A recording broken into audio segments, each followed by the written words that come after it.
Alors bonsoir mes amis. À l'issue donc de cette Hiloula de Rabbi Shimon Bar Yochai, pour ceux qui ont eu la chance de nous suivre en direct, donc on était, comme on l'a expliqué déjà, dans cette fameuse grotte, et là où Rabbi Shimon et son fils ont étudié pendant 13 ans.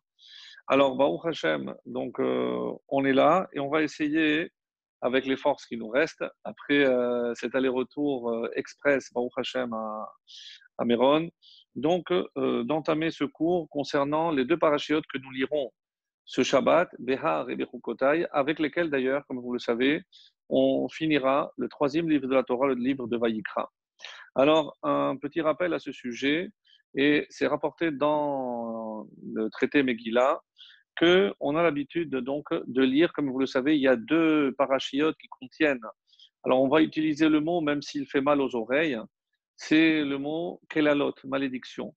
Vous le savez, il y a deux parachiotes qui contiennent des malédictions, Kitavo, dans Mishneh Torah, dans Devarim, et Bechukotai. Alors, extrêmement choquant pour nous de terminer un livre avec la paracha de Bechukotai, qui contient un grand nombre de malédictions, et on aurait évidemment voulu terminer sur une note un peu plus positive. Alors, quand on regarde ce qui est rapporté dans le traité de Megillah, Maseret Megillah, ceux qui voudront aller chercher, c'est de la page 31. Je vous lis. Tania Rabbi Shimon Ben Elazar Omer, Ezra tiken lahem l'Israël shiyu korin klalot shebetorat konim kodem atzeret. Comme vous le savez, Ezra, donc celui qui a instauré énormément de traditions liturgiques concernant tous les textes que nous lisons, les formules, les parachiotes, le découpage, etc. Donc, il a instauré qu'on lise les kelalot de Vayikra avant Atzeret, avant la fête de Shavuot. Je sais ce que vous êtes en train de vous demander, mais Shavuot, ce n'est pas cette semaine, c'est la semaine suivante. Donc, il y aura encore un Shabbat avant. Oui. Ou Bemishne Torah, Kodem Rosh Hashanah. Et les Kelalot qui sont dans la paracha de Kitavo seront lus avant Rosh Hashanah dans la paracha de Kitavo. Maïtama. Et on veut poser la question pourquoi. C'est toujours dans la Gemara. Pourquoi il a fait ce découpage. Amar Abaye, Veitema Resh Lakish. Donc c'est au nom d'Abaye, certains disent que c'est Resh Lakish. Afin que se termine l'année avec ses malédictions. Donc vous avez déjà entendu, puisque nous, à Rosh Hashanah, c'est comme ça qu'on commence la liturgie du soir de Rosh Hashanah. Tichle Shana Vekiloteha, que se termine l'année avec ses malédictions. Et à quoi on fait allusion? Donc aux malédictions qu'on a lues dans la Torah, le Shabbat qui a précédé.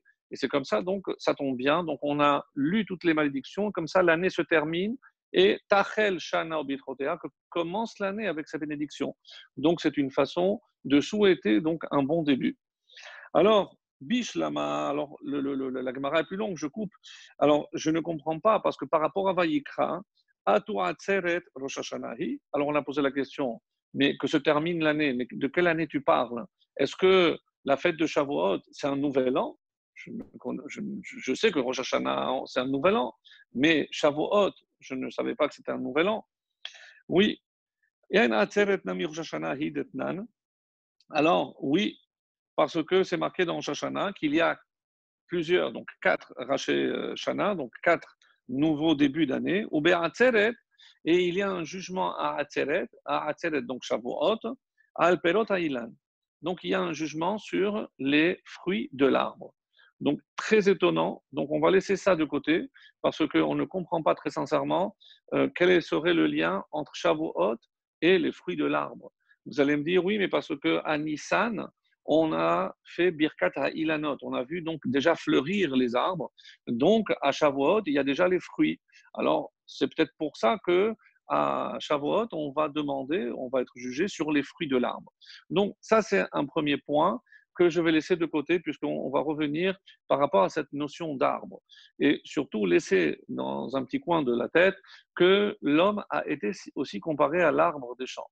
Donc, pour quelles raisons et comment on va essayer d'insérer ces deux points. Donc revenons maintenant au début, dans la paracha de Behar, puisque quand elles sont lues ensemble, c'est que forcément il y a un lien. Behar, c'est dans la montagne, c'est quelque chose d'extrêmement élevé, à quoi on fait allusion, Behar Sinai, et la première mitzvah qui va être traitée dans la paracha de Behar, c'est la fameuse mitzvah de la Shemitah. En quoi elle consiste? Tout le monde le sait déjà.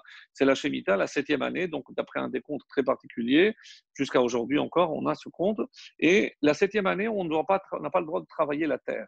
Donc on laisse la terre en friche. Et que se passe-t-il avec tout ce qui va pousser?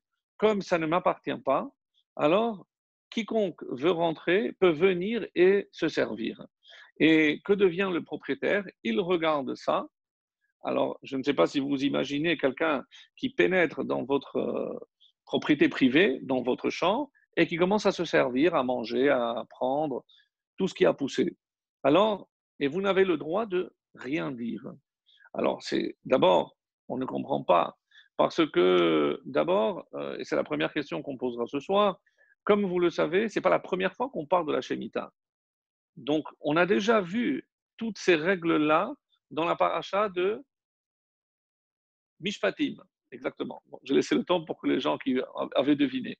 Juste après le don de la Torah, donc on a eu la paracha de Mishpatim, et là-bas, donc comme vous le savez, il y a énormément de lois qui régissent donc la société, et entre autres, donc on avait dit déjà que il y avait donc cette notion de cette 7e année nous était déjà connue. Alors, pour quelle raison la Torah vient ici dans la paracha de Béar et répète quelque chose que je savais déjà?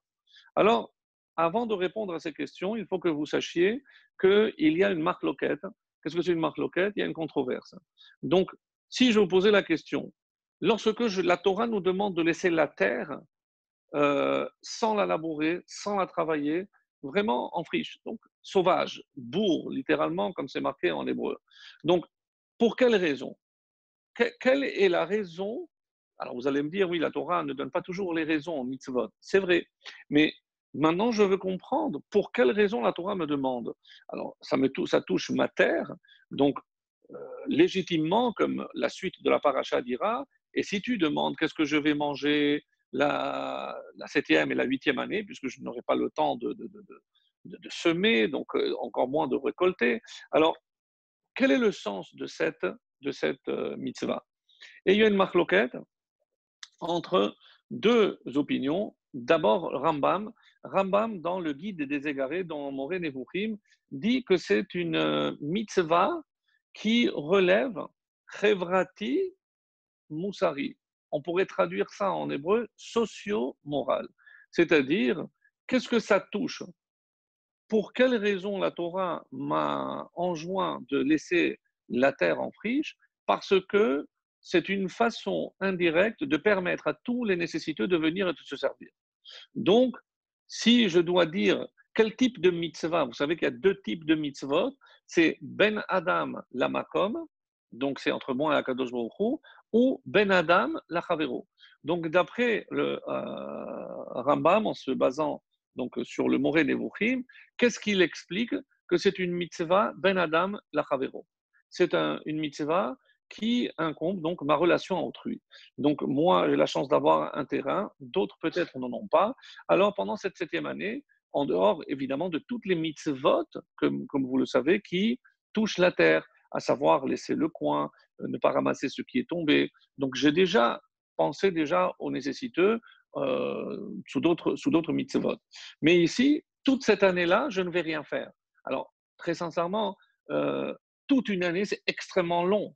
Donc, vous pouvez vous imaginer, pardon, comment il est rongé de l'intérieur, cet agriculteur qui voit sa terre devenir, après tout le mal qu'il s'est donné pendant les 6 premières années, arrive la 7e. Évidemment que ça lui fait mal au cœur de voir dans cet état, et surtout de voir le premier venu rentrer et se servir. Ça, c'est pour Rambam. Dans le Sefer Achinour, qui nous donne donc, comme vous le savez, le décompte de toutes les mitzvot. Donc, c'est la mitzvah numéro 84, la mitzvah de Shemitah. Et qu'est-ce qu'il dit? Que le but de cette mitzvah, c'est pour nous rappeler que nous ne sommes pas les propriétaires, les maîtres de cette terre. Donc, quelque part, pour nous rappeler qui est le véritable maître des lieux.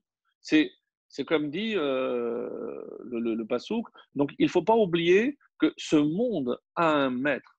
Donc, que dans un château, il y a forcément un propriétaire. Donc, ce n'est pas sans propriétaire. Donc cette septième année, parce que pendant les 6 années où je travaillais, j'étais accaparé par cette occupation, je ne me suis pas arrêté à penser que c'est pas parce que je travaille cette terre qu'elle m'appartient. Donc la septième année, je mets le holà et incroyable, mais le parallèle qui est fait avec aussi 6 tu travailleras et la septième tu cesseras. Vous avez évidemment compris qu'on parle ici du Shabbat. Et précisément, on va dire, c'est Shabbat l'Hachem. C'est comme le Shabbat, tu le consacres à Dieu. La septième année, concernant précisément le travail de la terre, eh ben, la terre, tu ne la touches pas. Parce que la terre, c'est comme si elle revenait à Hachem. Donc, ce n'est pas toi le maître. Donc, on voit bien ici clairement donc cette distinction entre Rambam d'un côté, pour lui c'est clair que cette mitzvah incombe ma relation à autrui, notamment les nécessiteux, et d'après le Sefer Achinour, non.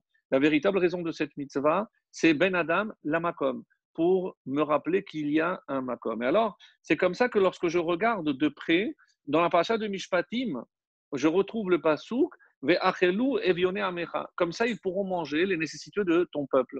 Donc, c'est clairement dit que le but de cette mitzvah, c'est pour permettre aux nécessiteux de manger. Dans la paracha de Behar, qui c'est qui va manger? Pour que toi, hagari mitar. Donc, c'est pour ta famille. Il n'y a pas la notion ou la mention des pauvres.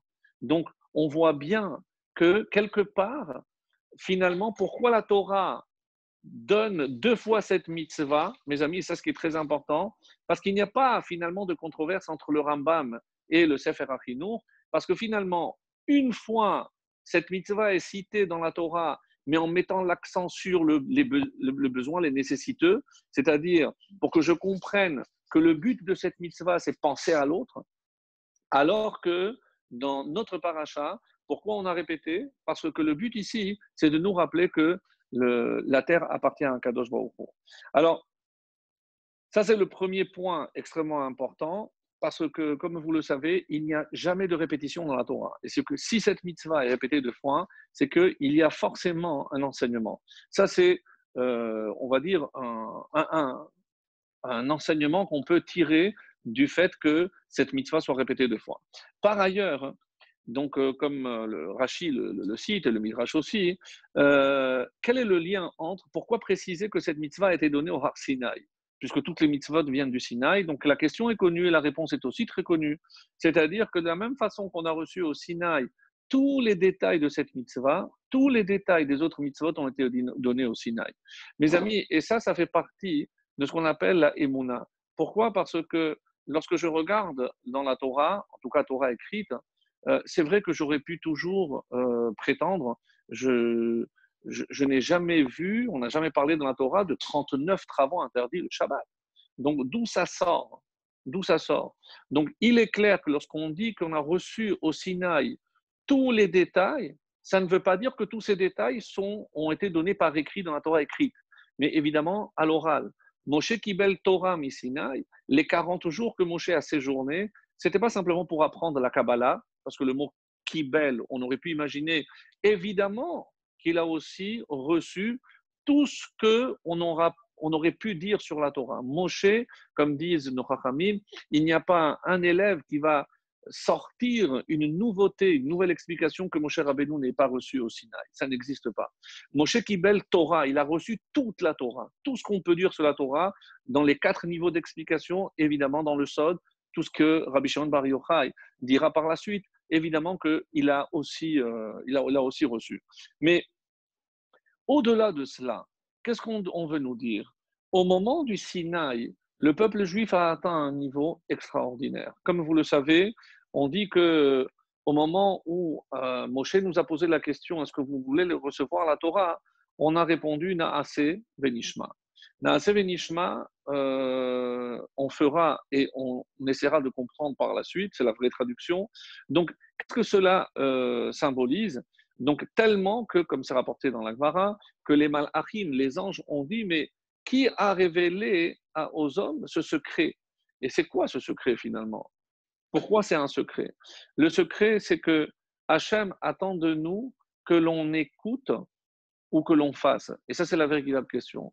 Écouter, c'est pas simplement écouter, mes amis, c'est comprendre. Parce que aujourd'hui, où on se veut intelligent, on veut tout comprendre et avant même de faire. C'est-à-dire, on est en train de conditionner l'action à la compréhension. Alors que la véritable soumission à Hachem, c'est pas je fais parce que je comprends, parce que je trouve que c'est logique. Parce qu'à ce moment-là, ce que je fais, c'est dicté par ma logique. Comme on l'a souvent dit, c'est par notre cerveau. Et donc, alors que la mitzvah a perdu toute sa dimension divine. La dimension divine d'une mitzvah, c'est lorsque je l'accomplis, surtout lorsque je ne la comprends pas. Et vous comprenez pourquoi la deuxième paracha, Imbechukotai telechu, pourquoi on a choisi des différentes mitzvot, puisqu'il y a plusieurs catégories de mitzvot. Il y a les mishpatim, donc les lois civiles, donc les lois qui sont logiques, puisque pour régir une société, il faut évidemment mettre des lois. Si on veut pouvoir tous conduire, il faut respecter le code, parce que évidemment, c'est pas le policier qui l'a inventé, mais c'est pour que tout le monde puisse circuler. Donc, forcément, il y a des lois qui sont logiques. Ça, c'est les mishpatim. Mais après, il y a les haïdout, les témoignages, donc sont les jours de fête. On vient témoigner d'un événement. Et il y a aussi les chukot. Chukot, c'est les lois irrationnelles. Pourquoi je ne mélange pas le lait et la viande? Pourquoi je ne mélange pas le lin et la laine? Que veut dire la notion d'impureté? Et évidemment, la liste serait très longue. Mais imbechukotai, c'est-à-dire que véritablement, où je vais mesurer ta conduite avec moi, c'est pas lorsque tu fais ce que tu comprends. C'est lorsque tu vas exécuter, tu vas accomplir surtout ce que tu ne comprends pas. Et c'est ça, c'est veimbechukotai telechu. C'est-à-dire, parmi toutes les explications, c'est que la grandeur d'un juif, c'est la soumission absolue à Hachem. Et ça, quand on n'arrête pas de le dire, mais vous allez me dire, oui, mais est-ce qu'on a aujourd'hui un tel niveau?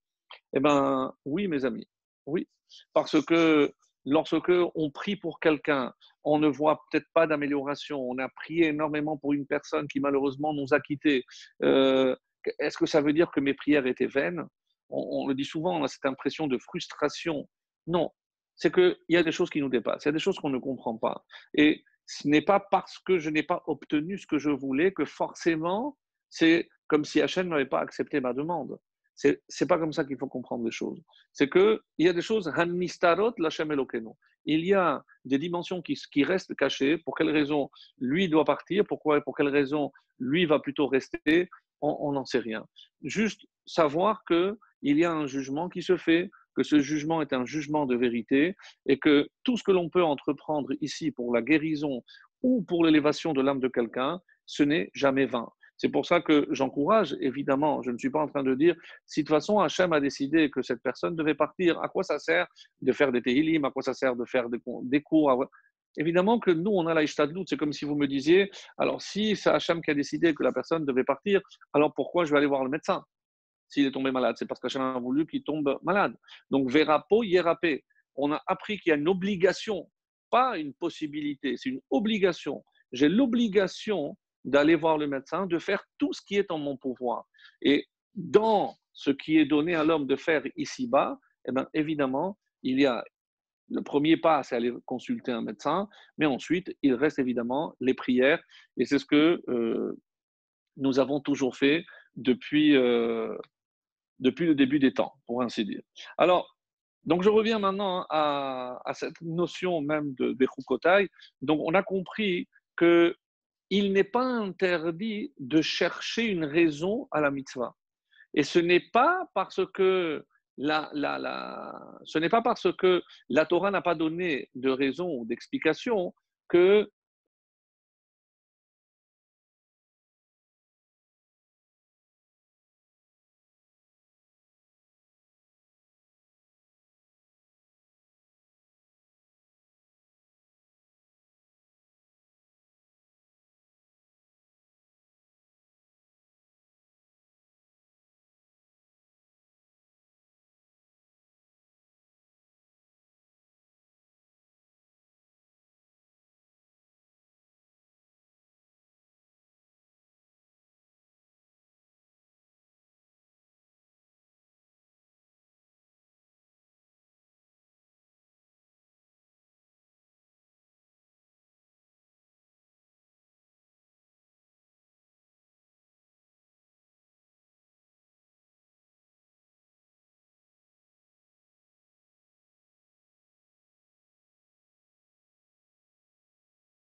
Rav, je suis en train de vous mettre, hein. Bougez pas.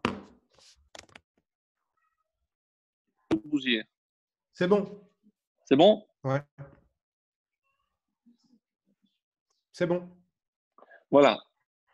Donc, je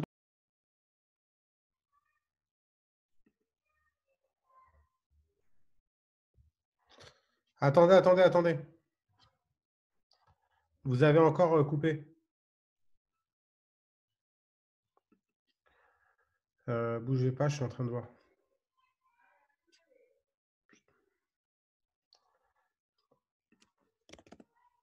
Tac. Allez-y, c'est bon. voilà. On me dit que c'est bon. Voilà. Non, non, pendant les 5 dernières minutes, il n'y a rien eu puisqu'on était en train de rétablir le son. Donc, je vais juste reprendre cette idée. Donc, quand on a dit que les anges ont demandé, mais qui a révélé ce secret? C'est-à-dire, c'est quoi ce secret de faire avant même de comprendre? Donc, et il y a un verset qui dit Gibore Koach Ose Devaro. Donc, c'est ces héros, littéralement, ces héros, Ose Devaro, qui accomplissent la parole divine. Et à qui on fait allusion? Donc, normalement, on aurait dû penser que c'est les anges, parce que les anges, eux, leur mission, c'est d'accomplir sans comprendre, sans évidemment s'interroger. Et on dit que c'est les chomré chevi'it. C'est ceux qui respectent la 7e année. Alors, pour nous, même qui habitons en Israël, ça peut paraître quelque chose d'abord de contraignant parce que si on veut respecter comment acheter, où acheter, c'est compliqué. Mais ce que je veux imaginer maintenant, c'est de comprendre qu'est-ce que cette mitzvah nous apporte aujourd'hui, peu importe où nous sommes. Est-ce qu'il y a une forme d'actualité à cette mitzvah aujourd'hui? Alors, on nous a dit que quelle était la force de ce Shomrei Shevi'i, celui qui respecte la 7e année? C'est pas simplement de laisser la terre en friche ou de laisser la terre abandonnée, mais la vraie difficulté, sa grandeur réside dans le fait qu'ils ne disent rien. Il est en quelque sorte, il se domine, il aurait pu se révolter, mais comment je vais faire, qu'est-ce que je vais faire par la suite, comment je vais laisser rentrer n'importe qui dans mon terrain, etc. Donc, il est kovesh et titro, il domine son instinct et nommé d'Aber. En quoi réside la force de cet homme-là? C'est pas de ne pas travailler la terre, c'est de ne rien dire. Mes amis, et où est-ce qu'on a vu cette notion-là dans Pirkei Avot, pour ceux qui nous suivent le matin? Velo matzati laguf tov mishetika. Je n'ai rien trouvé de mieux pour le corps que la shetika. Alors nous, on a toujours dit, c'est quoi la shetika? C'est de se taire. Se taire parce que il y a des fois où on s'énerve, on peut dire des choses et on va se faire du mauvais sens. Ça peut être littéralement dans le sens propre du terme, on peut se faire du mal, c'est-à-dire même au corps, la gouffe. Mais il y a une très belle explication qui dit comment je peux dire l'omatzati, la gouffe, tov et la shetika? Qu'est-ce que c'est les hashtik? C'est faire taire, mais c'est aussi cesser. C'est-à-dire ici de quoi on parle? Shetikat haretzonot. Shetikat haretzonot, c'est-à-dire je dois faire taire mon corps, littéralement. Ça veut dire faire taire son corps.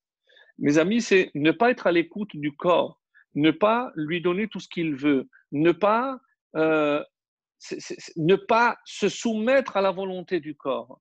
Et c'est en ne pas écoutant le corps que je peux m'élever. Et on dit, c'est quoi le véritable héros? Qu'est-ce que ça veut dire Kovesh et Yitro? C'est, on sait qu'on a des pulsions, on sait qu'on a des envies. Je ne parle pas forcément de ta'avot, de désir charnel ou autre, mais des fois, on a une réaction, on a envie de répondre. Eh ben, lorsque je vais me taire, c'est pas simplement par le silence, mais parce que je suis en train de faire aussi le silence à mon corps, à ne pas réagir au quart de tour. Et c'est extrêmement difficile. Donc, quelque part, ces héros dont on parle ici, mes amis, c'est un peu chacun de nous. Donc, en nous, et pourquoi on a dit que dans la Shemitah, on a pris l'exemple? Parce que vous allez me dire, oui, de la même façon qu'on a tout reçu au Sinaï, on a reçu tous les détails de la Shemitah, oui, mais on aurait pu choisir 612 autres mitzvot, puisqu'il y en a 613. Pourquoi on a choisi la Shemitah? Parce que ce qui est facile, c'est lorsque je fais une mitzvah ponctuelle. Mais vous imaginez, et c'est la seule pendant toute une année, je passe devant chez moi, je suis devant ce terrain que je sais abandonner, et tous les jours, je me travaille. Tous les jours, je dois me taire. Tous les jours, je dois accepter. Évidemment que je suis heureux si ça peut aider des pauvres. Évidemment que je suis heureux parce que je me soumets à la volonté de Dieu. Mais ça ne veut pas dire que ça ne me coûte pas de me taire et d'accepter. Et c'est ça la grandeur de cette mitzvah extraordinaire de la Shemitah. C'est-à-dire que pour atteindre cet objectif, il faut, mes amis, un an. Il faut un an. Donc, évidemment que lorsque je me suis énervé une fois, je me suis retenu. Mais je ne suis pas pour autant un héros, parce que je ne sais pas si la prochaine fois que je vais m'énerver, je vais réagir ou je vais dire. Mais donc ici, quand on parle de la Shemitah, et c'est ça la grandeur. Donc quelque part, quand on a atteint ce niveau au Sinaï, on dit de Adam Arishon avant la faute. Donc, et on va en parler parce que qu'est-ce que quel était ce niveau de Adam Arishon avant la faute? C'est que la faute, on dit que le Yetzer Hara, le mal, n'était pas en nous. Donc, il était extérieur. Donc, dès que j'ai mangé l'arbre du bien et du mal, donc aujourd'hui, je ne sais pas, je peux me justifier en faisant quelque chose de mal en pensant que c'est quelque chose de bien, parce que le mal et le bien sont mélangés. Et on va passer toute notre existence à réparer. Mais qu'est-ce que ça veut dire réparer la faute de Adam? Est-ce qu'aujourd'hui, je sais quel était cet arbre? Non, mes amis. Simplement en faisant à l'intérieur de nous-mêmes cette séparation, c'est savoir ce qui est mal, savoir ce qui est bon. C'est tout simplement cela. Je dis simplement, mais c'est extrêmement difficile, bien sûr, mais c'est de cela qu'il s'agit. La réparation de l'arbre, de la faute de Adam, ce n'est pas quelque chose d'ésotérique comme on aurait pu imaginer, mais c'est tout simplement dans mon comportement, je sais ce qui est bien, je sais ce qui est mal. Dans mon enseignement, j'enseigne ce qui est bon et ce qui est mauvais. Dans l'éducation, je vais dire à mes enfants, ça c'est pas bien et ça c'est surtout bien. Donc finalement, qu'est-ce qu'on est en train de faire? Chaque fois, chaque étape dans la vie, je me demande si ce que je vais faire c'est bien ou pas. Donc finalement, je touche à ce qu'on pourrait appeler le tikkun de la faute de Adam Arishon. Donc, et maintenant, je, je vais reprendre un texte de la Torah et vous allez voir comment on peut faire ce lien avec Adam Arishon par rapport à cette faute de la Shemitah. Qu'est-ce qui est dit avant la faute? Où est-ce que Hachem a pris l'homme et il l'a placé? Vayanichehu begana Eden. Il a placé Adam dans le Gan Eden, dans le jardin d'Éden, littéralement. Le'ovda ou le Shomra. Et pourquoi faire? Il l'a placé dans le Gan Eden, Le'ovda, pour la travailler, et ou le Shomra, et pour la garder, pour la protéger. Les Chachamim disent, mais il n'y avait pas de travail de la terre. Qu'est-ce que ça veut dire, les Ovda ou le Shomra? Alors, ouvrez grand les oreilles, parce que c'est extrêmement important ce qu'on va dire. Les Ovda, c'est ce que je dois faire, c'est les mitzvot positives. Et ou le Shomra, comme dans le Shabbat, il y a Zachor, ce que je fais, et Shamor, ce que je ne fais pas. Qu'est-ce que ça veut dire, Shamor? Ou le Shomra, c'est les mitzvot qui ne sont pas actives, c'est les interdits. Donc, si je résume, quelle était la fonction de l'homme?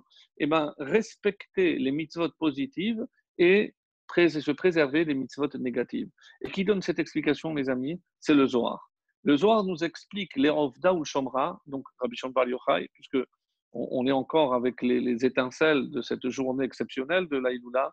Donc, le Zohar nous révèle que quelle était la fonction de Adam avant qu'il ne faute, tant qu'il était dans le Gan Eden? C'est faire ce que Dieu demande et s'abstenir de ne pas faire ce qu'Hachem nous a demandé de ne pas faire. Ça, c'était le rôle de l'homme. Qu'est-ce qui a changé? Écoutez bien, qu'est-ce qui a changé après la faute? Alors, regardez ce que le texte dit. Vaishalecheu Hachem Elohim Gan Eden. Il a renvoyé, il a chassé du Gan Eden. Et la suite, la avod et Adama, pour travailler la terre, Asher Lukach Misham, de laquelle il avait été pris.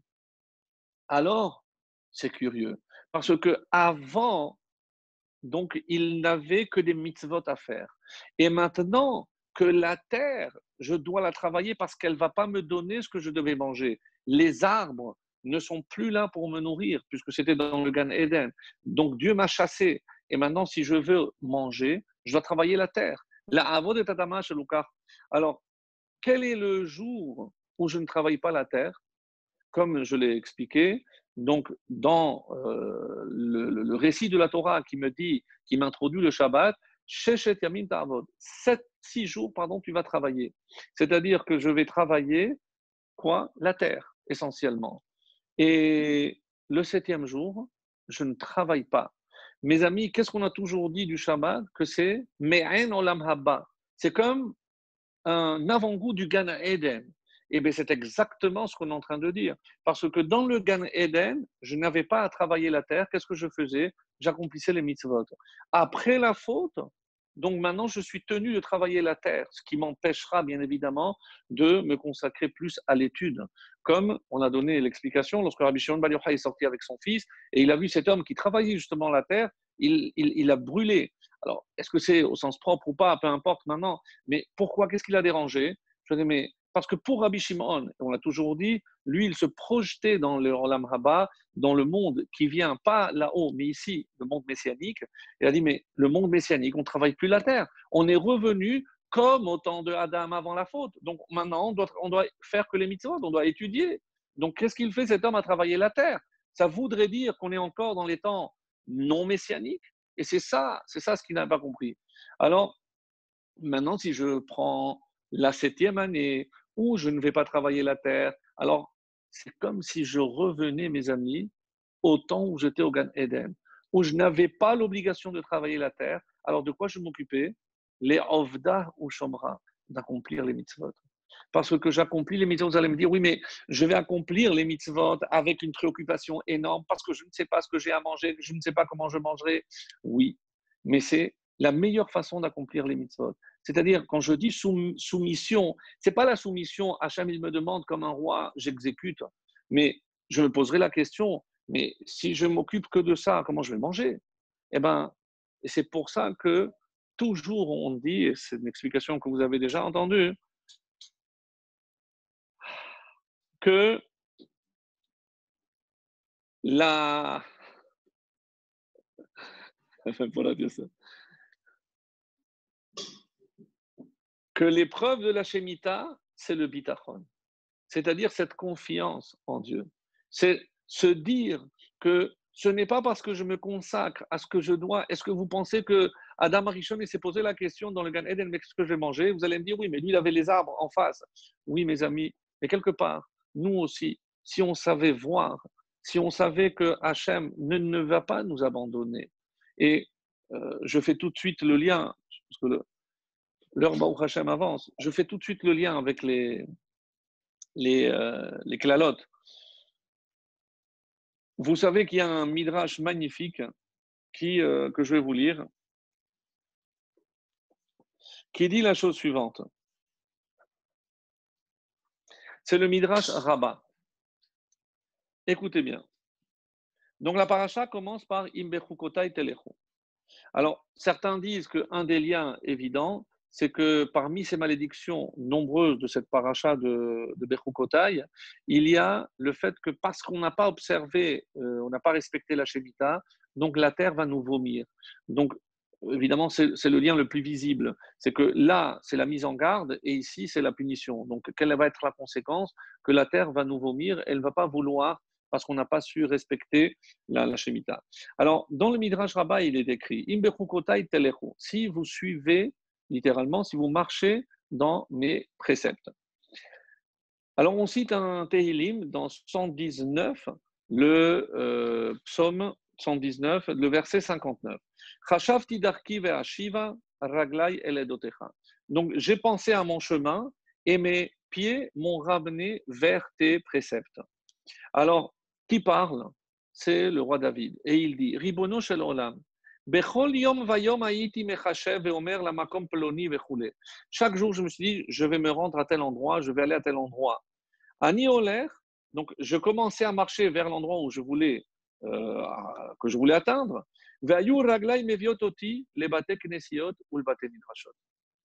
Et mes pieds m'amenaient vers les Sina, vers les Shul, Bate Knesiot et Bate Midrashot. C'est-à-dire ou pour prier ou pour étudier. Comme si les jambes avaient une certaine autonomie. C'est les jambes qui décidaient et qui l'amenaient.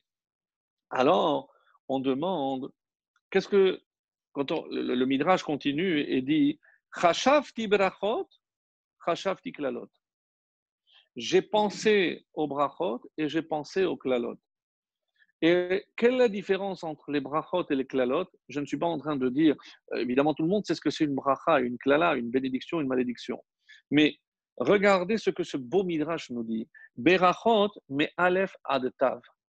Lorsque je regarde le contenu des bénédictions, ça commence par im bechukotai, la lettre aleph, qui est la première de l'alphabet, et ça se termine komemiyut, le mot komemiyut, et je serai pour vous toujours votre Dieu, komemiyut, et ça se termine par le tav. C'est-à-dire que le brachot commence par la lettre aleph et se termine par la lettre tav. Donc, quelque part, les brachot, c'est complet, c'est de A à Z, on aurait dit en français, de Aleph à Tav. Par contre, les klalot, quand je regarde les lettres, veklalot, min vav, on commence par la lettre vav, ve'im lo tishmeu, et si vous n'écoutez pas, ve'ad he, et ça va jusqu'à la lettre he. Pourquoi? Parce que ça se termine, beyad Moshe, et Moshe Rabbeinu, se termine par la lettre he. C'est-à-dire, on va de la lettre vav à la lettre he. Et qu'est-ce qui vous choque? C'est que Aleph ad tav, je traverse tout l'alphabet. Je vais du début jusqu'à la fin. Alors que pour les malédictions, c'est de vav à he. Je vais en arrière. C'est à l'envers. Le vav suit le he. Mais l'écart, c'est de une seule lettre. C'est-à-dire que même si à nos yeux, les klalotes nous paraissent énormes, parce que c'est évidemment beaucoup plus nombreux, elles sont plus nombreuses que les brachot, mais finalement, la différence, c'est d'une lettre. Alors, qu'est-ce que le Chachamim veulent dire par là? Donc, quelle est la kavana de ce midrash? Aleph ad tav, c'est-à-dire qu'il y a forcément un ordre. Que veut dire qu'il y a un ordre? Qu'est-ce que c'est la bracha? La bracha, c'est lorsque je sais qu'il y a un ordre.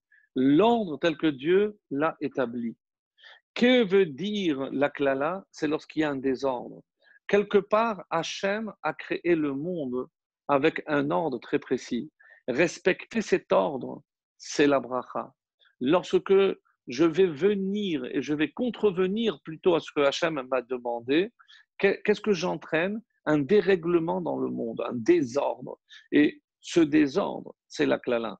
C'est-à-dire que quelque part, c'est la conséquence directe de mon acte.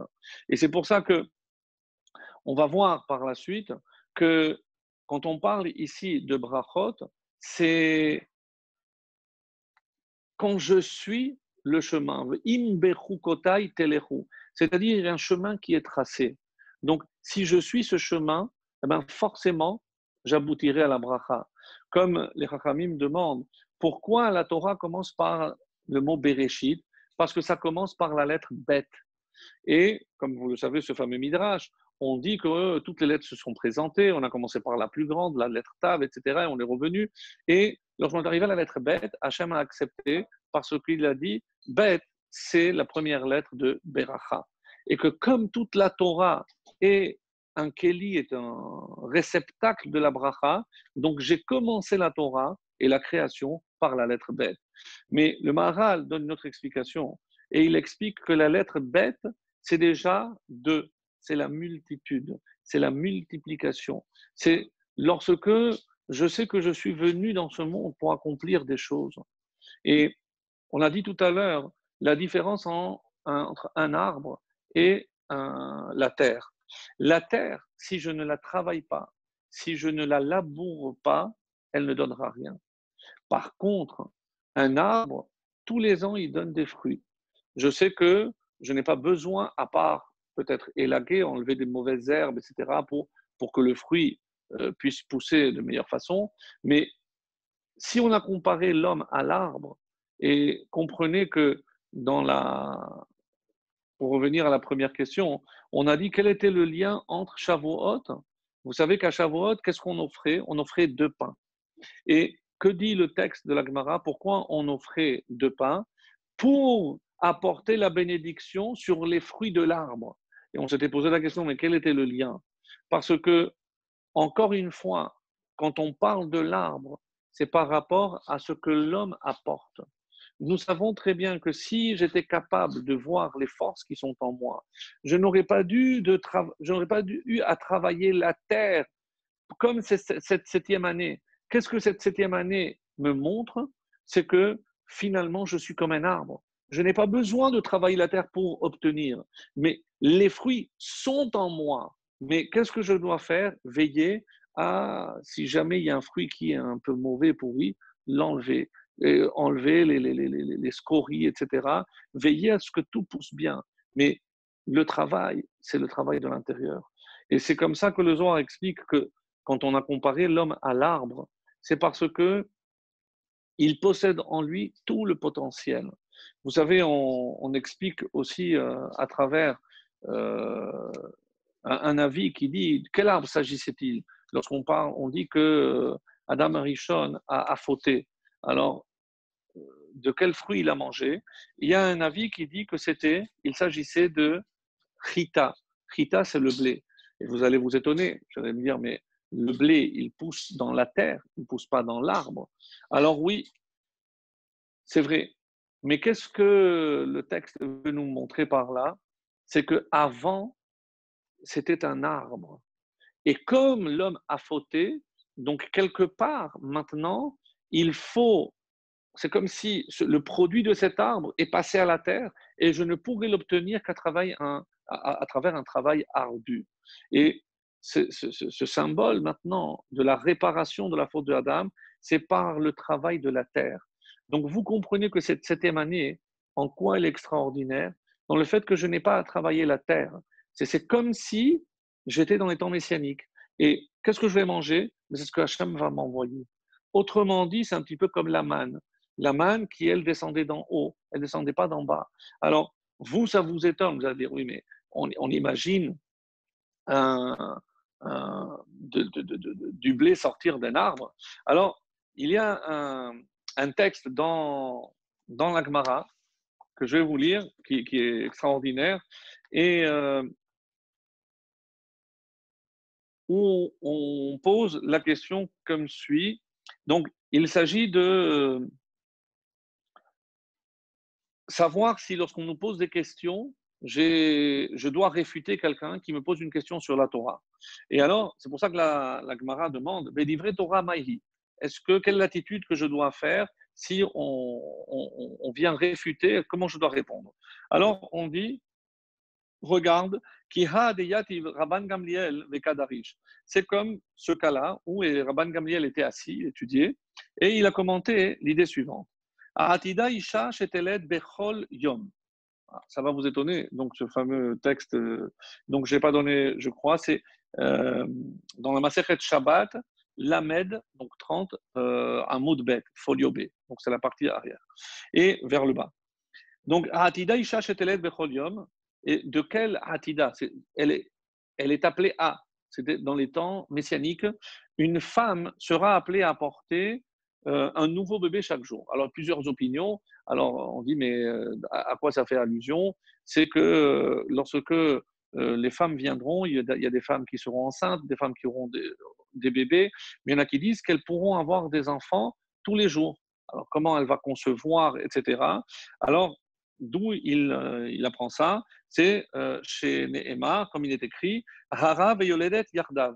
C'est le prophète qui dit la femme enceinte et la femme qui est enceinte et qui a un enfant, yardav ensemble. Donc, c'est pour nous enseigner que pour les temps messianiques, le temps de la grossesse va tellement être court qu'elle peut déjà enfanter et concevoir le même jour. Bon, c'est ce qu'on verra. Donc, elle concevra et donnera naissance à la fois le même jour. Bon. L'igleg alav oto talmid, cet élève, il s'est moqué de Rabban Gamliel et il lui a dit En kol chadash tachat hashemesh. Qu'est-ce que vous me dites? C'est quelque chose qu'on n'a jamais vu. Il y a marqué qu'il n'y a rien de nouveau sous le soleil. Donc, vous me parlez de choses qui n'existent pas. Et alors, il lui dit Amarlo, il lui a répondu Bon, je viens avec moi, je vais te montrer. Je vais te montrer que même ça existe déjà dans ce monde. Et qu'est-ce qu'il lui a montré?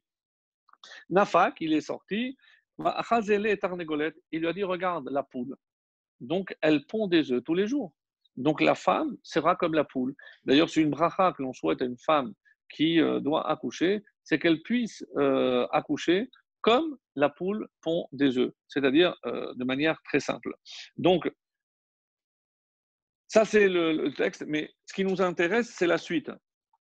Vetu yativ Rabban Gamliel vekadarish, il a expliqué, Atidin ilanot shemotziin perot bechol yom.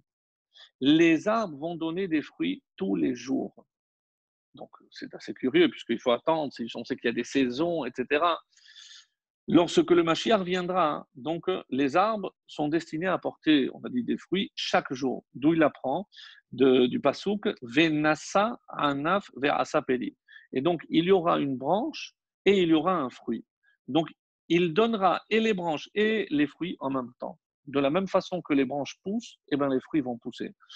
Ma'anaf becholium, de la même façon, dit-il, donc que la branche, elle pousse tous les jours. Af peli becholium. Très bien. L'igleg alav ototalmid. Cet élève s'est encore moqué de lui. Il lui a dit, mais c'est marqué que en kol chadash tachat hashemesh, il n'y a rien de nouveau. Qu'est-ce que tu me dis, maître? Et il lui dit, viens, je vais te montrer. Ben, on l'a masé, la même chose. Et il lui a montré un caprier. Alors, on explique que le caprier, c'est une plante qui donne 3 fruits différents en même temps. Bon. Ce qui nous intéresse, c'est la dernière partie. Aatida, Eretz Israël, Shetotzik, Gluskaot, Uchle Milat. La terre d'Israël est destinée à donner Gluskaot, c'est des pains, des miches de pain. Donc la terre d'Israël, on va voir pousser des miches de pain. Alors, je le dis, comme c'est marqué, Yehi Pisat Bar Ha'aret. Donc là aussi, il s'est moqué et il lui a montré donc des champignons et des truffes, comme il lui a dit, regarde ici comment ça pousse en même temps. Donc, tu es étonné de voir des aliments déjà sortir tout près. Eh bien, il y aura aussi des miches de pain. Tout ça pour nous dire quoi dans cette Gemara? C'est que il y aura une réparation. On verra, quand on dit aujourd'hui la bracha Hamotzi Lechem Mina Haaretz, qui fait sortir le pain de la terre, ce n'est pas évidemment tout à fait exact, comme vous le savez, puisque le pain ne sort pas de la terre. Mais d'après cette Gemara extraordinaire, donc dans Shabbat, qu'est-ce qu'on voit? C'est que oui, la terre est appelée, la terre d'Israël en tout cas, c'est ce qui est écrit dans le Gemara, que la terre d'Israël est appelée à donner, à faire sortir des miches de pain directement. Et donc, la bracha prendra évidemment tout son sens.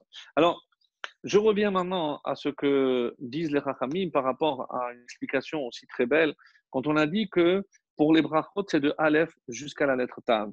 Alors, qu'est-ce que cela veut dire? C'est le Shla HaKadosh, Shlei Luchot Abrit, qui nous explique que finalement, quand la Torah, par exemple, nous parle de Yad, on nous parle de la main, ou la main d'Hachem, est-ce que c'est simplement, on va dire, un anthropomorphisme, c'est-à-dire je vais attribuer à Hachem les formes humaines pour que je comprenne, évidemment que Hachem n'a pas de corps, à plus forte raison n'a pas de main ou de bras. Donc, lorsque la Torah parle de Yad, qu'est-ce que cela veut dire?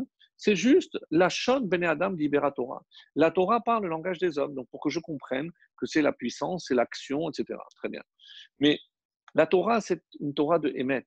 Donc, si je dis que la main, c'est une image, alors comment j'attribue? J'ai déjà répondu, j'ai dit pour que l'homme comprenne, donc c'est juste pour permettre à l'homme de comprendre. Mais ce n'est pas suffisant. Et c'est pour ça que le Shla Kadosh dit non. C'est pas ça la réponse. La réponse, c'est qu'il existe Yad, ces 2 lettres ensemble, Yad, la main, c'est une notion purement spirituelle qui existe au niveau des mondes spirituels. C'est-à-dire qu'il y a une notion, mais je ne sais pas à quoi ça correspond.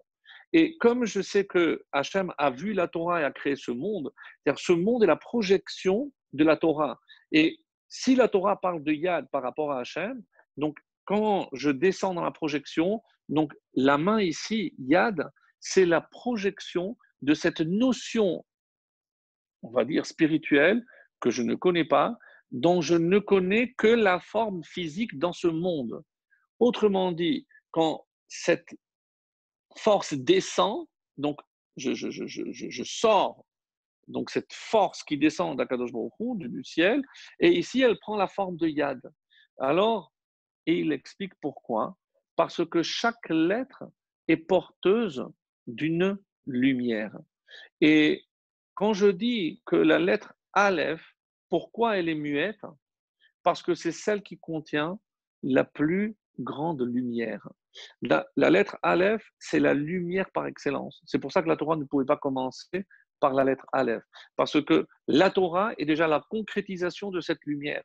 Et on y a une allusion, parce que le premier jour, Yehi Or, c'est-à-dire avant même ce monde, il y a cette lumière. Cette lumière qui est au-dessus, donc commence par Aleph, et je vais en descendant. La lettre bête, donc cette lumière, elle est plus masquée, jusqu'à que je descende jusqu'à la lettre Tav. Et la lettre Tav, donc, c'est la plus obscure de toutes les lettres. C'est pour ça que Tav, c'est 400, et que chaque fois qu'on parlera des forces du mal, on trouvera 400. Les 400 pièces pour Ephron, les 400 hommes avec Esav, donc le chiffre 400. Ou comme c'est marqué dans la Gemara aussi, à l'époque de la destruction du temple, donc il fallait mettre la lettre Tav, Tamut Tichye. Le Tav, c'est la finalisation de quelque chose. Ou il va vivre, il va survivre, ou il va mourir. Et donc, il fallait marquer la lettre Tav sur les fronts, comme vous connaissez ce passage de la Gemara, donc on en reparlera. Alors, à ce propos, je voudrais revenir sur une histoire qui est dans Gittin. Dans le Masechet Gittin, on raconte une histoire. Vous savez, puisqu'on a parlé ici de l'époque de la destruction du temple. Et on dit pourquoi la ville de Yerushalayim a été détruite. Parce qu'il y avait un comportement chez les habitants qui laissait à désirer. Et là, on nous raconte une histoire un peu étonnante d'un patron qui avait un employé. Et bon, les temps étaient très durs parce qu'il y avait le siège, comme on peut imaginer maintenant, les temps sont durs pour tout le monde. Et lorsque cet homme-là devait rembourser énormément d'argent, qu'est-ce qu'il a fait? Il a demandé de l'argent à son employé. L'employé qui apparemment avait mis de côté, et il lui a dit oui, je peux vous prêter, il n'y a pas de problème. Et bon, alors il lui a prêté de l'argent. Combien vous demandez? Une grosse somme. Et par la suite, donc il a dit, mais par contre, envoyez-moi votre femme, parce que c'est honteux que vous veniez chez moi, etc. Donc il a envoyé sa femme. La femme a disparu pendant 3 jours. Et au bout de 3 jours, il demande à sa femme, mais où tu étais? Ça ne te regarde pas. Et il en parle donc à son ouvrier. Il lui a dit, écoutez, une femme comme ça, pourquoi vous la gardez? Vous devez divorcer. Il a dit, oui, mais pour divorcer, j'ai besoin d'argent. Donc, je n'ai pas d'argent. Et il lui a dit, bah, écoutez, si déjà je vous ai prêté, je peux vous prêter encore de l'argent. Et il lui a dit, mais bon, comme je sais que les affaires vont mal, moi, j'aimerais bien une garantie.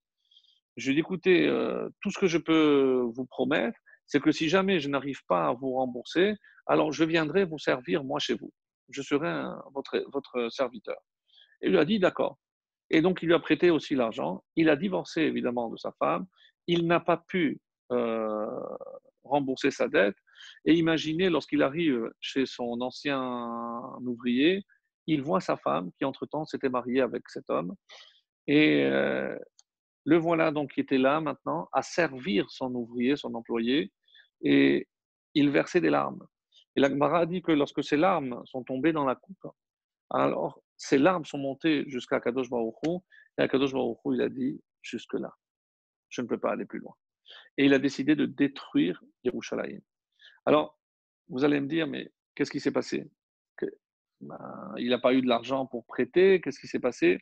Alors, il me semble que le lien n'était pas très clair entre les brachot, donc je vais revenir sur ce point-là. Donc, on a dit que la bracha, c'est lorsqu'on suit un ordre. Et cet ordre, c'est aller du plus important au moins important, du Aleph à Tav. On dit par exemple que celui qui veut acquérir le Olam Haba, il faut qu'il lise Ashrei Yoshve Vetecha 3 fois par jour. Donc, messieurs, vous le savez, donc on fait 2 le matin et une fois à Mincha. Et on pose la question dans la Gemara, et pourquoi? Alors on dit c'est parce qu'il y a le Aleph jusqu'à Tav. Donc on récite.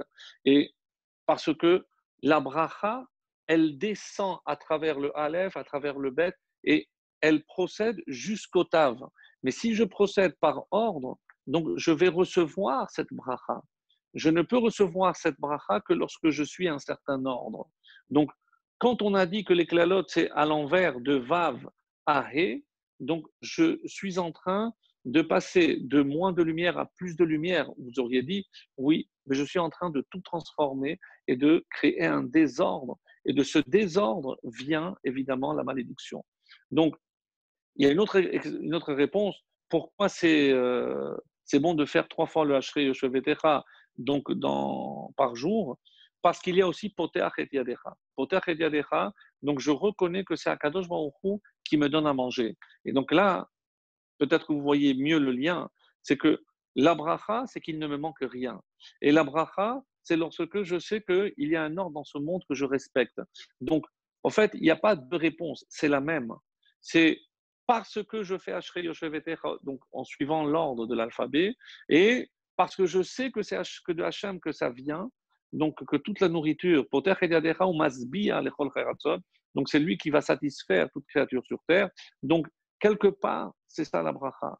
De voir que tout vient de Hachem et que moi, je ne suis que le Keli, le récepteur de cette bracha. Donc, si c'est moi qui pense faire des choses, donc en agissant plus que ce que je n'aurais dû, je vais créer un désordre et c'est ça ce qui va attirer la Kelala. La Kelala, donc, c'est aller dans le sens inverse. C'est comme si c'est moi qui a agi, c'est moi, c'est par ma force que j'obtiens. Donc j'espère que c'est un peu plus clair le point que je voulais développer. Pour revenir à Yerushalayim, et c'est un point très important dans la paracha aussi de Béhar, puisque la Torah consacre énormément de versets à ce sujet, c'est l'interdiction de prêter à intérêt. Alors, vous allez me dire, bon, pour le cas, comment on aurait pu imaginer que cette personne puisse faire s'il n'avait pas emprunté de l'argent? Donc, il a emprunté de l'argent et quel a été finalement l'intérêt, s'il y avait un intérêt, c'est que si je ne peux pas rendre, alors je suis donc apparemment, tout fonctionne bien. Donc, on ne comprend pas dans l'histoire de la Gemara qu'est-ce qui a manqué, qu'est-ce qui s'est passé. Et maintenant, si on réfléchit, pourquoi la Torah interdit de prêter à intérêt? Donc, quelqu'un qui vient, moi j'ai une somme de côté. De toutes les façons, je pensais investir cette somme. Donc, quelque part, cette somme allait me laisser de l'argent. Donc, moi je veux bien aider l'autre parce que, bon, ben, je suis Baal Chesed, quelqu'un qui est dans la nécessité, qui est dans le besoin, eh ben, je suis prêt à lui prêter de l'argent. Mais pourquoi, pour faire ce bien, je vais moi recevoir du mal? C'est-à-dire, le mal, c'est qu'un manque à gagner. Alors, la raison qui est donnée dans le Sefer Achinour, par exemple, et autres, c'est que sinon, il n'y aurait pas eu de chesed. Si finalement, moi j'ai besoin, mais que pour rembourser, il faudra que je rembourse plus, alors je ne vais pas emprunter et quelque part, plus personne ne va donner de l'argent. Parce que pourquoi je vais donner? Alors, mais ça ne répond pas à la question. Pourquoi? Parce que moi, je veux aider l'autre. C'est pas qu'il n'y a pas de recette, je veux l'aider. Mais pourquoi je vais être perdant? Alors, il y a une réponse simple. Une réponse simple que tout le monde peut comprendre, c'est que je peux avoir un gain de tout. Par exemple, je peux prêter ma voiture, mais tout le monde comprend que si je prête ma voiture, eh ben, elle va s'user. Donc, il y a une usure qui est liée à tout ce que je peux prêter. Donc, lorsqu'il s'agit d'un objet, ce que je fais payer, c'est l'usure, parce que il va me rendre mon objet, mais je vais lui demander de l'argent. Et pourquoi? Par rapport à l'usure. Donc, c'est logique. Mais tout le monde comprend aussi que dans l'argent, il n'y a pas d'usure. Et c'est curieux parce que comment s'appelle ceux qui prêtent de l'argent un usurier? C'est complètement contradictoire parce qu'il n'y a pas d'usure. L'argent reste le même, même si ce n'est pas le même billet qu'il va me rendre, mais c'est la même somme que je vais récupérer. Donc, j'ai le droit d'obtenir des gains de tout sauf de l'argent lui-même. Donc, ça, je ne comprends pas très bien. Alors, c'est vrai que Hachem, qu'est-ce qu'il dit? Hachem, qu'est-ce qu'il veut dire? Pourquoi pas de l'intérêt? Parce que quelque part, tu te dis, tu profites de ce que tu as ou profites de la faiblesse de l'autre pour lui prêter de l'argent. Et finalement, si on réfléchit, c'est la problématique de toute société. Comment gérer une société? Alors, grosso modo, donc tout le monde a compris qu'il y a ou la droite ou la gauche. Est-ce que on partage tout, comme le marxisme, le communisme, dans les kibbutzim, tout est à tout le monde et donc on partage tout. Le capitalisme, non, chacun a ce qu'il a, etc. Donc, quelle est la meilleure formule? Donc, si je dis que quelque part, la Torah ici m'interdit de prendre un intérêt, c'est parce que je peux prendre un gain de tout sauf de l'argent. Donc l'argent, vous allez me dire oui, mais quand je vais le mettre, oui, mais parce que quand je vais l'investir, donc ça va être pour créer quelque chose. Mais ici, je ne crée rien. Il n'y a pas une création. Donc pourquoi je devrais gagner de l'argent? Et surtout que si je vais le faire pour avoir un gain, je suis en train de dévaluer la mitzvah de Gemilut Hasadim. Parce que je ne prête plus pour l'autre, mais je vais le faire parce que moi aussi j'ai un intérêt. Vous allez dire, oui, mais quel est le mal? Le mal, c'est que avec l'argent, je ne peux pas avoir justement cet intérêt-là. Parce que lorsqu'il s'agit de Gemilut Hasadim, ça doit être complètement désintéressé. Et que sinon, ce n'est pas du vrai chesed. Alors, je vous lis une Mishnah que on est en plein chapitre 5, comme vous le savez, de Pirkei Avot, et une Mishnah très connue, qui dit la chose suivante. C'est la Mishnah 10, donc du 5e chapitre. Arba midot ba'adam, il y a 4 types de caractères, 4 traits de caractère ba'adam dans l'homme. Ha-omer, celui qui dit Sheli, Sheli, veshelcha, Shelcha. Ce qui est à moi est à moi, et ce qui est à toi est à toi. Alors, ça, apparemment, c'est un petit peu ce qui se passe dans les pays capitalistes. Eh bien, quelque part, la Torah, qu'est-ce qu'elle est en train de dire? Que oui. Pourquoi? Zomida Benonit. Ça, c'est une mesure médiane. C'est ni trop à droite, ni trop à gauche. Alors, on ne comprend pas la suite. Écoutez bien. D'un côté, je dis que c'est médiane, et après, Veyesh Omrim, il y en a qui disent Zomidat Sedom. C'est la Mida de Sedom. Sedom, la ville qui a été détruite, parce que c'était des gens égoïstes qui ne voulaient pas de pauvres, qui ne voulaient pas aider des pauvres. Alors, comment je peux dire en même temps que c'est une Mida bénonite, que c'est une mesure médiane, et de l'autre côté, je suis en train de dire que c'est Mida de Sedom. Bon, la suite, elle est connue. Sheli Shelcha, ce qui est à moi est à toi, Veshelcha Sheli, et ce qui est à toi est aussi à moi, c'est-à-dire que tout est à moi. C'est Amaret, c'est un ignorant. Sheli Shelcha, ce qui est à moi est à toi, Veshelcha Shelcha, ce qui est à toi est à toi, c'est un chassid. C'est au-delà. On dit ça, c'est l'utopie. Ça, c'est le monde messianique, où tout est à toi, et même ce qui est à moi est à toi, et ce qui est à toi. Et enfin, Sheli Sheli, ce qui est à moi, Veshelcha, et ce qui est à toi, Sheli, est aussi à moi, Racha, c'est un mécréant. Alors, je reviens sur cette notion de Sédom. Pourquoi? Parce que si je dis que, et c'est peut-être ça la limite que la Torah a voulu imposer, si on réfléchit, qu'est-ce qu'on est en train de dire? Que chacun doit garder ce qui est à lui. Moi, je me suis forcé, donc ce que j'ai, je l'ai mérité. Alors pourquoi je vais les donner à l'autre? Alors, parce que quelque part, si tout ce qui est à moi, mais ça n'est qu'à moi et je ne regarde pas les besoins de l'autre, parce que si par contre l'autre a moins ou l'autre a besoin, si je ne suis pas prêt à lui prêter, on va arriver à ces dômes. Donc, la Torah va mettre une barrière à ce qu'on pourrait appeler la morale dans une forme de capitalisme. C'est vrai que la Torah, sans aucun doute, est capitaliste.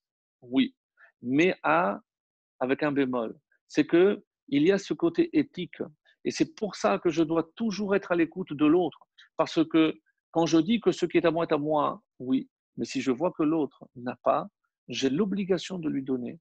Mais je vais lui donner sans qu'il y ait un intérêt. Parce que qu'est-ce qui va se passer lorsque je vais profiter de la faiblesse de l'autre? Et ça, c'est l'histoire dans la Gemara. Qu'est-ce qui a Qu'est-ce qui n'a pas marché? Je ne peux pas profiter, je ne peux pas accepter que parce que l'autre est dans le besoin, il devienne mon serviteur. Ça, c'est un bed-din qui peut le faire parce qu'il a volé, il n'a pas de quoi rendre, mais pas pour un prêt. Je n'ai pas le droit de garder un gage qu'il m'a donné à son habit, par exemple, parce que je lui ai prêté, je n'ai pas le droit de le garder. Donc, la Torah est très à l'écoute des besoins de l'autre. Mais ce que la Torah exige surtout, c'est que je ne peux pas profiter de la faiblesse de l'autre. Et c'est pour ça qu'on appelle l'intérêt Necher. Necher, c'est comme une morsure, parce que c'est un venin. Je ne le vois pas, mais après, ça va immobiliser, c'est peut-être très dangereux. C'est-à-dire que sur le moment, je vais tout accepter parce que je suis dans le besoin. Mais il n'aurait jamais dû ni proposer d'être son serviteur et encore moins l'autre d'accepter. C'est-à-dire, on a atteint la limite de ces dômes. Et si Hachem a détruit, parce que quelque part, on a atteint ce niveau-là. Alors, pour rajouter encore quelque chose de très beau, c'est une explication du Rabbi de Louavitch qui dit, ça c'est par rapport aux pauvres, mais maintenant par rapport euh, au lové, à celui qui prête l'argent, au prêteur. Alors, pourquoi? Parce que nous, on voit toujours du côté de celui qui emprunte, il a besoin, etc. Mais si j'arrive à un stade où je n'ai plus besoin de travailler, alors qui va travailler pour moi? Mon argent. Qu'est-ce qui va se passer? C'est que je vais devenir oisif. C'est-à-dire que quelque part, comme c'est vrai que le travail est bon pour la santé, mais par ce temps qu'on n'est pas dans les temps messianiques, je dois donner quelque chose, je dois donner de mon temps, je dois travailler, je dois être même bénévole. Mais je ne peux pas compter parce que jusqu'à la fin de mes jours, j'ai toujours quelque chose à donner, toujours quelque chose à apporter. Et ce n'est pas parce qu'on est à l'âge de la retraite, au contraire, et c'est ce qui est complètement absurde dans notre système, c'est que un homme qui a acquis cette sagesse de la vie, de l'expérience, pas simplement dans un domaine professionnel, mais l'expérience de la vie. Alors, on va le parquer, donc il est à la retraite, on n'a plus besoin de lui. Peut-être que dans son travail, on n'a pas besoin, mais il peut toujours être utile, ne serait-ce qu'à sa famille, à l'égard de ses petits-enfants. Donc, on a toujours un rôle à jouer. Et c'est peut-être par rapport à cela qu'explique le rabbi. C'est le jour où je me dis, je suis à la retraite, je n'ai plus rien à faire, je laisse mon argent travailler pour moi. Comment? Comme on l'a dit, à travers l'intérêt. Donc, je suis en train de m'éteindre parce que je fais encore le lien. Donc, je ne suis plus un arbre qui produit. Pourquoi? Parce que je ne fais rien. Je laisse l'argent travailler pour moi. Alors que c'est à Adam, et c'est l'homme qui doit faire des fruits. Ça veut dire, oui, il ne va pas travailler jusqu'à son dernier souffle. Non. On ne parle pas de travailler dans le sens où il peut toujours apporter à la société, à sa famille, à ses petits-enfants. Il a toujours quelque chose à donner. Et c'est pour cela je voudrais conclure par cet enseignement que j'ai trouvé très beau. On a dit que la lumière, c'est la création du premier jour. Et dans le Birkat Kohanim, qu'est-ce que Hachem dit? Ya'er Hachem panav elecha. Que, on sait très bien que c'est comme ça que Hachem fait descendre la bénédiction. Et on a dit, par exemple, par rapport aux lettres, c'est que quand on parle de Geshem, Venatati Gishmechem Baitam, parmi les bénédictions, c'est que Hachem va envoyer les pluies. Mais maintenant, je sais que le mot pluie ne correspond pas simplement aux gouttes, comme la main ne correspond pas à la main, mais elle correspond à quelque chose qui est au-dessus. La pluie, c'est tout ce qui vient du ciel parce que la terre en a besoin.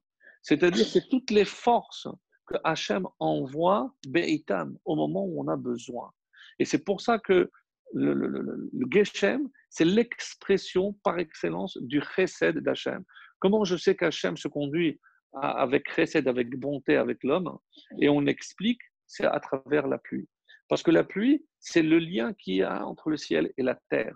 Donc, quand on parle de pluie, c'est parce que c'est Hachem qui dispense à l'homme tout ce dont il a besoin. Et c'est ça le véritable terme, et c'est la véritable dimension spirituelle. Donc, Ya'er Hachem Panav, Dieu va éclairer sa face vers toi. Quand est-ce que Hachem va éclairer la face? On dit, pour faire le lien, lorsque tu auras compris, comme pour la Shemitah, que ce que j'attends de toi, c'est que tu fasses avant de comprendre. Et avec quoi je fais justement? Avec la main. Donc, si je fais avec la main, donc, et après, Venishma, c'est-à-dire Nishma, avec quoi je vais écouter? Avec l'oreille. En hébreu, comment on dit oreille? Ozen. Donc, d'abord la main, ensuite Ozen, ensuite l'oreille. Et si je fais ce que j'ai à faire, donc comme le roi David a dit, c'est mes jambes qui m'amèneront là où il faut. Comment on dit jambes en hébreu? Regel. Mes amis, si je prends les initiales de Yad, Ozen et Regel, c'est-à-dire que les jambes vont suivre ce que ma main veut faire et ce que moi j'ai écouté. Ya, Er, Yud, Aleph et Resh. Yud, Yad, Aleph pour Ozen, donc, et Regel, c'est la jambe, pour aller faire les mitzvot. Donc, quand est-ce que Hachem va éclairer ma face? Quand est-ce que Hachem va envoyer la pluie? Si la main précède l'oreille. Naase, Venishma. C'est exceptionnel. Et quel est le lien avec notre période, mes amis? Parce que Yaher, il éclairera, c'est aussi les mêmes lettres que Iyar, avec un seul Yud. Parce que Iyar peut s'écrire avec un Yud ou deux Yud. Et si j'écris avec deux Yud, c'est-à-dire que si moi je fais ce qu'Hachem il me demande, Aleph, Iyar, Aleph, Ozen, Hachem il écoutera ce que je lui demande, Yud, Yad, la main, il fera ce que je lui demande, et Resh, c'est la réfoua, il enverra la réfoua, c'est-à-dire la guérison. Donc, pour terminer, on voit ici la grandeur de ce que Hachem attend de nous. La bracha, mes amis, c'est comme cette pluie. On dit d'ailleurs Gishme Beracha, des pluies de bracha. Mais parce que la pluie exprime la bracha. Donc on a compris le sens profond des lettres. Lorsque on dit que les brachot vont de Aleph à Tav, c'est-à-dire que comme la pluie, je reçois du haut jusqu'en bas. Lorsque la klala, c'est tout l'inverse. C'est lorsque je vais créer un désordre. Et comment je fais un désordre aussi? Lorsque je veux d'abord écouter, comprendre et après faire. Là, je crée un désordre. Alors malheureusement, c'est ça qui entraîne aussi la klala. Donc, quand on va voir par quoi se termine cette paracha, ce livre. Donc, puisqu'on est à l'issue de la Hiloula, et comme je l'ai dit ce matin, c'est que chaque fois qu'on termine un livre, on dit Chazak. Qu'est-ce que ça veut dire Chazak? Il faut se renforcer. Il faut se renforcer parce que Rashi nous a dit au début de Bechukotai, Tiyu Amelim Batorah. C'est-à-dire pour comprendre, pour percer la Torah, il faut faire un effort. Un effort d'écouter un shiur de Torah, d'essayer de comprendre, de permettre à toutes ces paroles de nous pénétrer. C'est un effort qu'on doit faire de compréhension. C'est pas un spectacle où je vais aller rigoler. Non, un véritable shiur de Torah, c'est où il y a une réflexion. Il y a des textes, il y a le savoir de nos chachamim. Ça, c'est Amelim Batorah. C'est pas parce que c'est sympathique, parce qu'il parle bien, on passe un bon moment. Non, mes amis. La Torah, c'est quelque chose qui doit s'acquérir avec l'effort. Et c'est ça ce qui est extraordinaire. Tiyu amelim batorah. Donc, si on mérite cet effort, alors on verra, comme le prophète a dit, se transformer toutes les klalotes en brachot. C'est-à-dire que lorsque tout reviendra en ordre, lorsque le monde reviendra, il redeviendra, pardon, ce qu'il était à l'origine, c'est-à-dire les ovda ou le shomra, lorsqu'on est là pour accomplir les mitzvot. Et on n'aura pas à se préoccuper ni de maladie, ni de parnassa, ni de rien du tout. Ça, c'est les temps messianiques. Mais les temps messianiques, c'est nous, par notre comportement, qu'on peut petit à petit transformer ce qu'on considère une malédiction. Elles ne viennent pas d'Hachem. C'est parce qu'on n'a pas compris dans quel ordre on doit agir. Yad, donc on doit faire, Ozen, on doit écouter, et Regel, on doit forcément agir. Bezrat Hashem, que si on a compris ce message, surtout en ce mois de Iyar, eh ben, on assistera à cette réfoua qu'on attend pour tous nos malades, et surtout, qu'on puisse revenir à ces temps messianiques, pas simplement pour que les femmes accouchent plus vite, mais parce que pour qu'on voit enfin ces véritables pluies se transformer en bracha be'ezrat Hashem. Excellente semaine à tous.